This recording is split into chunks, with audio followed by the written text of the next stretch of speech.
let's take an example.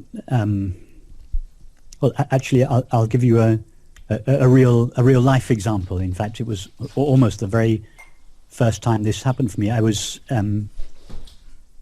sitting in with Francis in his home in Northern California then, and we were having a conversation about non-duality, and I don't remember exactly what it was. And I remember at the time hearing a dog barking, and it was a distant sound of a dog, and immediately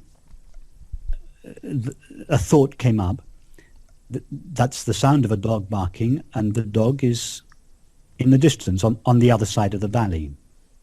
So somehow this was relevant to the context of the conversation, and I said to him, but it's so obvious to me that that dog is on the other side of the valley. It's so obvious that the sound is it's at a distance from myself, and it's made out of something other than myself. It's a dog barking, it's not me. And I remember at the time, I must have been sitting on the floor. He said, place your hands on the carpet. Mm-hmm. So I just went like this, and actually I shut my eyes, mm-hmm. I remember, and he said, place your hands on the carpet, and I placed my hands on the carpet, and then he just said, where does that sensation take place? And it was just so obvious at that moment that the sensation took place inside me.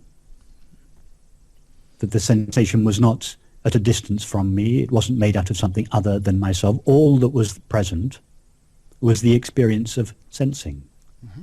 And sensing takes place in me, not in me, a body and a mind, but in this open, empty, aware presence. And if I look inside that experience of sensing and find out what is there, what is it made of, awareness is the only substance present there for it to be made of. It just became so clear experientially. It was experiential before it was rationalized. Mm-hmm. It was just so obvious that this sensation was taking place inside me, so to speak, and not only inside me, but made out of myself. So this, and that was the end of it. That was the end of the conversation. But this, it was like a key. Suddenly, I reasoned with myself, if this is true of what I thought was this carpet, this dead, inert material called the carpet, it must be true of everything. So then I would, wherever I went, I'd go out on the streets and I'd be looking at cars and people and houses, and I realized all I know of these so-called cars and people and houses is the experience of seeing and hearing. Where does seeing take place? Does it take place 10 meters away from myself, or 2 meters, or 20 meters? When I look at the moon, all I know of the moon is the experience of seeing. Does it take place at 1,000,000 miles from myself, or is it intimate, close, made only out of myself? It just became so obvious that wherever I looked, wherever I turned, all I knew was the experience of experiencing.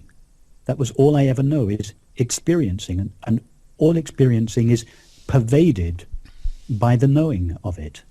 And I am that knowingness, that awareness. It pervades all experience intimately. So it just became clear to me at a very experiential level, long before I was able to rationalize it in the way I'm doing now, that all that is ever known is experience.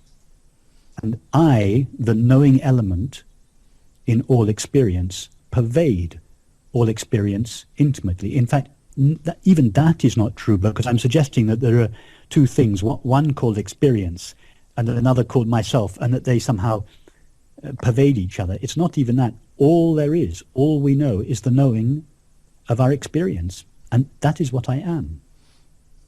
That is what I-awareness is, this pure knowingness, which is the substance of all experience.